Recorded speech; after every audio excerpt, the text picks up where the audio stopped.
আসসালামু আলাইকুম ওয়া রাহমাতুল্লাহি ওয়া বারাকাতুহু। এক ভাই প্রশ্ন করেছিলেন যে কোন একজন ভাই এমন ইমামের পিছনে সালাত আদায় করে যে ইমাম সালাতের মধ্যে রাফউল ইয়াদাইন করেন না, হাত উত্তোলন করেন না। তো সেই ভাইও ইমামের অনুকরণ করতে গিয়ে হাত উত্তোলন করেন না, যদিও সেই ভাই জানে যে সালাতের মধ্যে রাফউল ইয়াদাইন করাটা হচ্ছে শরীয়ত সম্মত আর না করাটা হচ্ছে শরীয়ত বিরোধী কাজ। কিন্তু তিনি জানেন যে প্রত্যেকটা কাজে ইমামের অনুসরণ করতে হবে, সেজন্য তিনি ইমামের অনুসরণ করতে গিয়ে সালাতের মধ্যে রাফউল ইয়াদাইন করেন না। তো এটা কতটা শরীয়ত সম্মত? একথা নিঃসন্দেহে সত্য যে ইমামের অনুসরণ বা অনুকরণ করা প্রত্যেক মুক্তাদের জন্য ওয়াজিব। যেরকম ভাবে রাসূলুল্লাহ সাল্লাল্লাহু আলাইহি ওয়াসাল্লাম বলেছেন যে ইন্নামা জুইলাল ইমাম লিউতাম্মা বিহি, প্রকৃতপক্ষে ইমামকে নির্বাচন করাই হয়েছে এই জন্য যে তার অনুসরণ বা অনুকরণ করা হবে। সুতরাং ফাইদা কাব্বারা কাব্বির, যখন ইমাম সাহেব তাকবীর বলো তখন তোমরা তাকবীর বলো। ওয়াইদা রাকা'a ফারকা'উ করো, ওয়াইদা রাফা'a ফারফা', আর যখন ইমাম সাহেব রুকু থেকে উঠবেন তখন তোমরা ওঠো। ওয়াইদা ক্বালা সামিআল্লাহু লিমান হামিদা, ইমাম সাহেব যখন সামি'না লিমান হামিদা বলবে ফাকুলু রাব্বানা ওয়া লাকাল হামদ, তখন তোমরা রাব্বানা ওয়া লাকাল হামদ বলো। ওয়াইদা সাজাদা ফাসজুদু, আর যখন ইমাম সাহেব বা ইমাম সাজদা করবে তখন তোমরা তার সঙ্গে সঙ্গে সাজদা করো। অর্থাৎ প্রত্যেকটা কাজ ইমামের সঙ্গে সঙ্গে করতে হবে, ইমামের মানে ইত্তেবা করতে হবে, অনুকরণ করতে হবে। সহিহ বুখারী হাদিস নাম্বার 733 এবং 34 এবং 805, সহিহ তিরমিজি হাদিস নাম্বার 361। তো আমরা স্পষ্ট ভাষায় বুঝতে পারলাম যে প্রত্যেকটা কাজে নামাজের মধ্যে ইমামের অনুসরণ বা অনুকরণ করা জরুরি, অত্যাবশ্যকীয়। কিন্তু যদি সেই ইমাম সুন্নত বিরোধী কাজ করে তাহলে কি করবেন? যদি সেই ইমাম সুন্নত বিরোধী কাজ করে তাহলে আপনি কি করবেন? তাহলে আপনি কার কথা মানবেন? তাহলেও কি আপনি তার অনুকরণ করবেন? না, সেক্ষেত্রে নয়। যদি কোনো ইমাম সুন্নত বিরোধী কাজ করে, শরীয়ত বিরোধী কাজ করে, তো সেক্ষেত্রে তার অনুকরণ করতে হবে না। প্রথম হাদিস, আলী বিন আবি তালেব রাদিয়াল্লাহু আনহু বর্ণনা করছেন যে বাআসান নবী সাল্লাল্লাহু আলাইহি ওয়াসাল্লাম সারিয়াতান, রাসূলুল্লাহ সাল্লাল্লাহু আলাইহি ওয়াসাল্লাম একটা সৈন্য দলকে পাঠিয়েছিলেন কোন যুদ্ধক্ষেত্রে। ও আম্মারা আলাইহিম রাজুলাম মিনাল আনসারে, তো যে সৈন্য দল পাঠিয়েছিলেন সেই সৈন্য দলের একজন নেতা তৈরি করেছিলেন, সেই নেতাটা ছিল আনসার গোত্রের কোনো একজন ব্যক্তি। তো সেই সৈন্য দলের নেতা হয়েছিলেন আনসার দলের কোনো একজন ব্যক্তি। ও আমারহুম আইয়ুতিউহু, এবং তিনি ওই সৈন্যদেরকে আদেশ দিয়েছিলেন যেন ওই আমিরের তারা অনুসরণ বা অনুকরণ করে। ফাগাদাবা আলাইহিম, তো কোনো এক সময়তে ওই আমির তার যে সৈন্য দল ছিল তাদের উপর রাগান্বিত হয়েছিলেন, কোনো কথা শোনেননি বা মানেননি, কোনো একটা কারণে সেই আমির, সেই নেতা রাগান্বিত হয়েছিলেন এবং কল এসে বললেন যে আলাইসা কদ আমারান নবী সাল্লাল্লাহু আলাইহি ওয়াসাল্লাম আন তুতিউনি, তোমাদের কি আল্লাহ রাসূল সাল্লাল্লাহু আলাইহি ওয়াসাল্লাম এই হুকুম দিয়েছিলেন না যে তোমরা আমার অনুকরণ করবে? কলু, তারা বললেন যে হ্যাঁ, রাসূল সাল্লাল্লাহু আলাইহি ওয়াসাল্লাম তো আমাদেরকে সেই হুকুম দিয়েছিল। কলা, তখন সেই ব্যক্তি বললেন, সেই নেতা বললেন, সেই আমির বললেন যে কদ আযামতু আলাইকুম বিমা জামাআতুম হাতাবান, আমি তোমাদেরকে আদেশ করছি যে তোমরা কিছু কাঠ, কিছু ডাল মানে এক জায়গাতে একত্রিত করো। ও আওকাদতুম, এবং তাতে আগুন লাগাও, তাতে আগুন জ্বালাও। কিছু কাঠ, কিছু ডাল এক জায়গায় করে তাতে আগুন লাগাও। সুম্মা দাখালতুম ফিহা, তারপর তোমরা সেই আগুনে প্রবেশ করো। ফাজামাউ হাতাবান, তো সেই ব্যক্তিরা, সেই লোকেরা, সৈন্যদলরা কিছু কাঠ, কিছু ডাল একত্রিত করলেন। ফাআওকাদু নারান, এবং তাতে আগুন লাগালেন। বিদুখুলে, ইমামের অনুসরণ করা যে রাসূল সাল্লাল্লাহু আলাইহি ওয়াসাল্লাম আদেশ দিয়েছেন সেই অনুসরণের কথা মানতে গিয়ে তারা কেউ আগুনে প্রবেশ করার উপক্রম হয়ে গিয়েছিল যে হ্যাঁ দাখিল হবে এই সময়, এমত অবস্থায় ফাকাওমু ইয়ানজুরু বা'দুহুম ইলা বা'দিন, তারা একে অপরের দিকে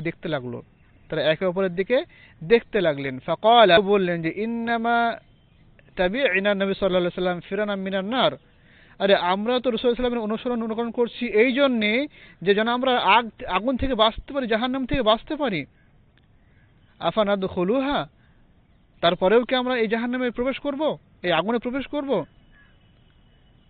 ফাবাইনামা হুম কাযালিকা ইয খামাদাতিন নার, তারা এইরকম ভাবে একে অপরের কথা বলছিলেন, এমন তো অবস্থায় রাগ আগুনটা বুঝে গেল, নিভে গেল। ওয়াসাকানা গাদাবহু, যে নেতা ছিল তার রাগটা একটু কমে গেল। তুকের আলী নবী সাল্লাল্লাহু আলাইহি সাল্লাম, তো এই ঘটনা রাসূল সাল্লাল্লাহু আলাইহি ওয়াসাল্লামকে গিয়ে বলা হলো যে এরকম এরকম হয়েছিল। ফাকাল রাসূল সাল্লাল্লাহু বললেন যে লাউ দাখালুহা, যদি তারা সে আগুনে প্রবেশ করত, মা খারাজু মিনহা আবাদান, তাহলে তারা কখনো সে আগুন থেকে বাইরে হতো না। কেননা আগুনে ঝাঁপ দিয়ে মরা সেটা হচ্ছে আত্মহত্যা করা, আর যে ব্যক্তি আত্মহত্যা করে সে চিরস্থায়ী জাহান্নামে। তো সেই জন্য তারা আত্মহত্যা করত। এইটা তাদের এই মানে এই ধরনের কাজে, এই ধরনের অসৎ কাজে, এই ধরনের বোকামির কাজে কোনো আমিরের বা কোনো ইমামের অনুকরণ নেই। তিনি বললেন যে ইন্নামাত তাআতু ফিল মা'রুফে, নিশ্চয় অনুকরণ ইত্তেবা হচ্ছে ভালো কাজে, সৎ কাজে, অসৎ কাজে নয়। সহিহ বুখারী হাদিস নাম্বার 7145 এবং 7257, সহিহ মুসলিম হাদিস নাম্বার 1840, সহিহ নাসাই হাদিস নাম্বার 4216, এবং সহিহ নাসাইয়ের ভাষাতে বলা হয়েছে যে লা তাআতা ফি মা'সিয়াতিল্লাহ, আল্লাহ তাআলার অসন্তুষ্টিতে কোনো ইত্তেবা নাই, আল্লাহ তাআলার অসন্তুষ্টিতে কোনো ইত্তেবা অনুকরণ নেই। ইন্নামাত তাআতু ফিল মা'রুফ, নিশ্চয়ই অনুকরণ হচ্ছে ভালো কাজে, সৎ কাজে। সেই আবু দাউদ হাদিস নাম্বার 2625।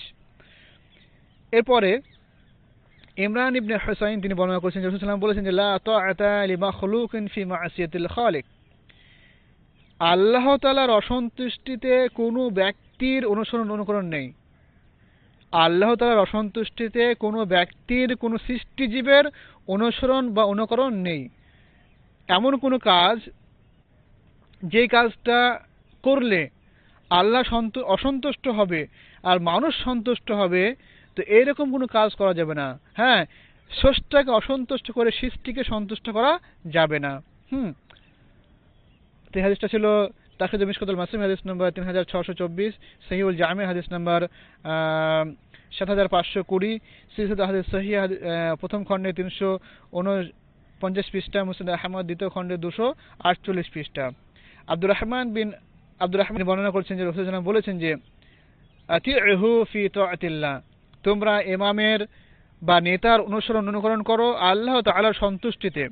আল্লাহ যে কাজ করলে আল্লাহ তাআলা সন্তুষ্ট হবেন সেই সমস্ত কাজে তোমরা ওয়াসিহু ফি মা'সিয়াতিল্লাহ, আর এমন কোন কাজ যে কাজ করলে আল্লাহ তাআলা অসন্তুষ্ট হবে, রাসূলুল্লাহ সাল্লাল্লাহু আলাইহি ওয়াসাল্লাম অসন্তুষ্ট হবে, সেই সমস্ত কাজে তোমরা তোমাদের আমির বা নেতার অনুকরণ করবে না। সহিহ মুসলিম হাদিস নাম্বার 1844। তো এই হাদিস থেকে আমরা স্পষ্টভাবে বুঝতে পারলাম যে এমন কোন কাজ, যে কাজটা হচ্ছে সুন্নাত বিরোধী, যে কাজ করলে আল্লাহ তাআলা সন্তুষ্ট হবে বা আল্লাহ রাসূল সাল্লাল্লাহু আলাইহি ওয়াসাল্লাম সুন্নতের বিরোধী হবে, সেই সমস্ত কাজে কোনো নেতার বা কোনো আমিরের বা কোনো ইমামের অনুকরণ করা যাবে না। প্রত্যেকটা ক্ষেত্রে সবসময় মেনে রাখতে হবে যে অনুকরণ সব থেকে প্রথমে করতে হবে কার? আল্লাহ রাসূল সাল্লাল্লাহু আলাইহি ওয়াসাল্লামের।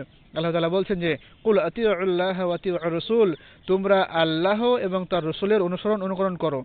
ফাইন তাওয়াল্লু, আর যদি তোমরা তার অনুকরণ না করো, ফাইন্নাল্লাহা লা ইউহিব্বুল কাফিরিন, তাহলে আল্লাহ তাআলা কাফেরদেরকে পছন্দ করেন না। মানে তুমি অনুকরণ করলে না, মানে তুমি এটাকে অস্বীকার করলে, আর যে অস্বীকার করে সে হচ্ছে কাফের। সূরা আল ইমরান সূরা নম্বর 3 আয়াত নম্বর 32 এবং 132, সূরা নিসা সূরা নম্বর 4 আয়াত নম্বর 59, সূরা মাইদা সূরা নম্বর 5 আয়াত নম্বর 99।